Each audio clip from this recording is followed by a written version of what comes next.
Bismillahirrahmanirrahim. Assalamualaikum warahmatullahi wabarakatuh. Perkenalkan, saya Dia Yopsari, mahasiswi Prodi Pendidikan Agama Islam UIN Sultan Toha Syaifuddin Jambi. Di sini saya akan menjelaskan membangun tasamu dan tasawuf dalam mewujudkan persatuan dan kesatuan. Mata kuliah Kurikulum Pendidikan, dosen pengampu Pak Yandri Ramdano SPD MED. Nah, sebelum kita mengenal jauh apa itu pengertian tasamu atau biasa kita dikenal dengan kata toleransi, kita perlu mengetahui bahwa pengertian tasamu itu terbagi menjadi dua, yaitu secara bahasa dan secara istilah. Secara bahasa, pengertian tasamu adalah berasal dari bahasa Arab yaitu samaan, yang artinya berlapang dada, tenggang rasa, atau biasa disebut dengan toleransi. Sedangkan menurut istilah, tasamu berarti menghargai sesama. Dalam pengertian lain, tasamu adalah bersikap menerima dan berdamai terhadap keadaan yang dihadapi. Misalnya toleransi dalam agama. Maksudnya, antar agama saling menghormati hak dan kewajibannya masing-masing, tidak saling mengganggu. Lalu, menurut Badawi bahwa tasamuh toleransi adalah pendirian atau sikap yang memanifestasikan pada kesediaan untuk menerima berbagai pandangan dan pendirian yang beraneka ragam, meskipun tidak sependapat dengannya. Nah, jadi, toleransi beragama adalah ia sikap sabar dan menahan diri untuk tidak mengganggu dan tidak melecehkan agama satu sama lainnya karena keyakinan ibadah penganut agama lain. Lalu ada karakteristik tasamuh.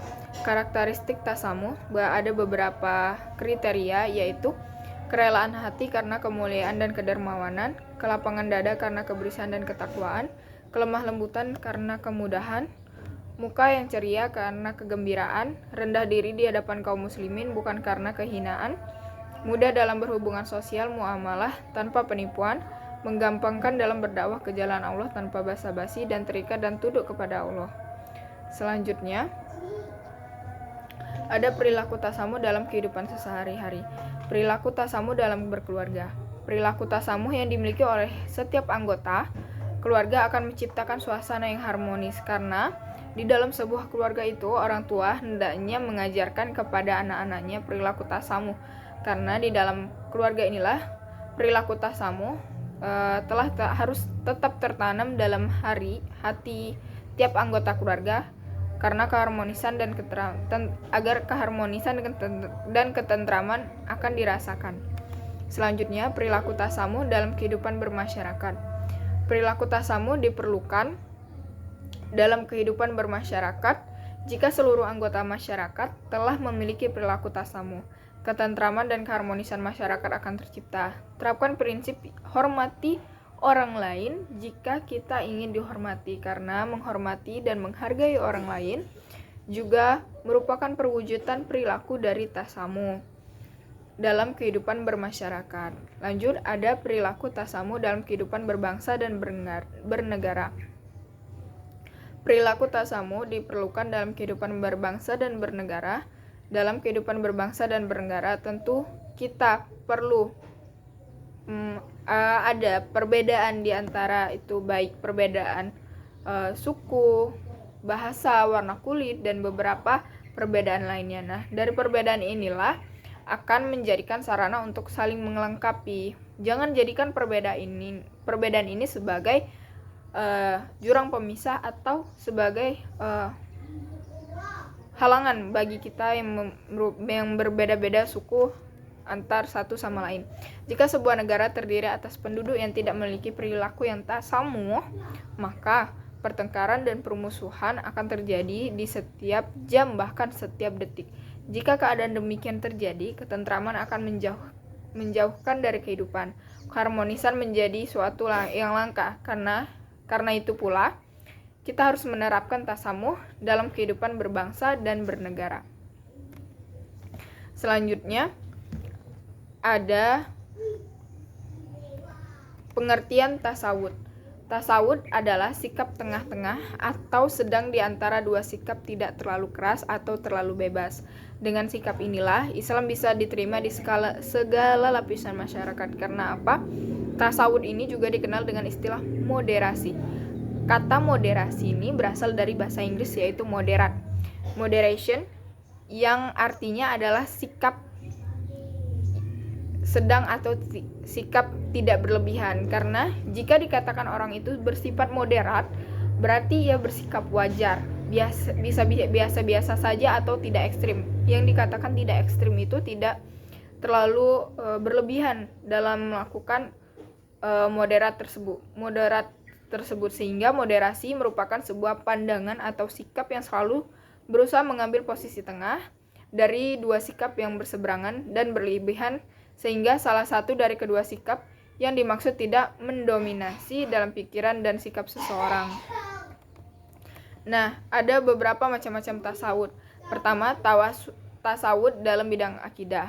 Keseimbangan dalam bidang akidah tentunya sudah ditelaah dalam penggunaan dalil akal atau biasa kita kenal dengan dalil akli, dan dalil syara atau dalil nakli, agar tidak mengalahkan satu dengan yang lainnya.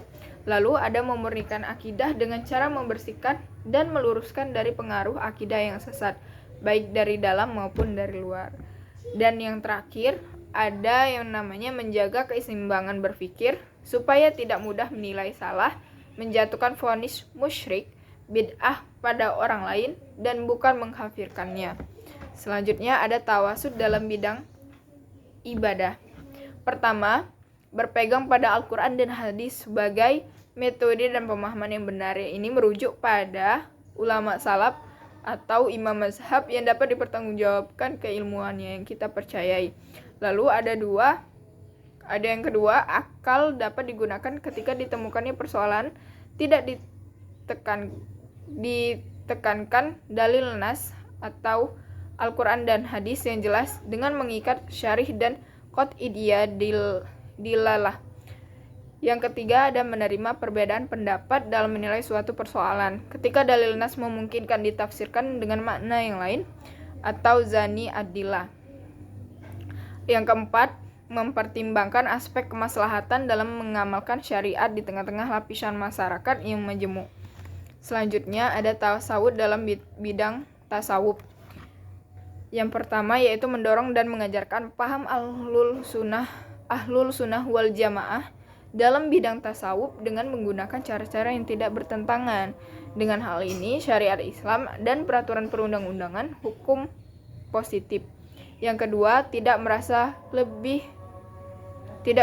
diri lebih baik dan lebih sempurna dibandingkan orang lain. Nah, yang ketiga, kita bisa bersikap sopan dan santun, rendah hati dan tawadu terhadap orang lain, dan menjaga hati tetap agar khusyuk dengan siapapun dan dimanapun kita berada. Yang keempat, selalu berusaha mewujudkan rasa aman, tentram pada diri sendiri, khususnya pada lapisan masyarakat. Dan yang kelima, tidak mudah goyah dan termakan isu-isu yang sesat dan tidak bertanggung jawab. Mungkin itu saja dari presentasi saya. Saya akhiri. Wabillahi taufik wal hidayah. Wassalamualaikum warahmatullahi wabarakatuh.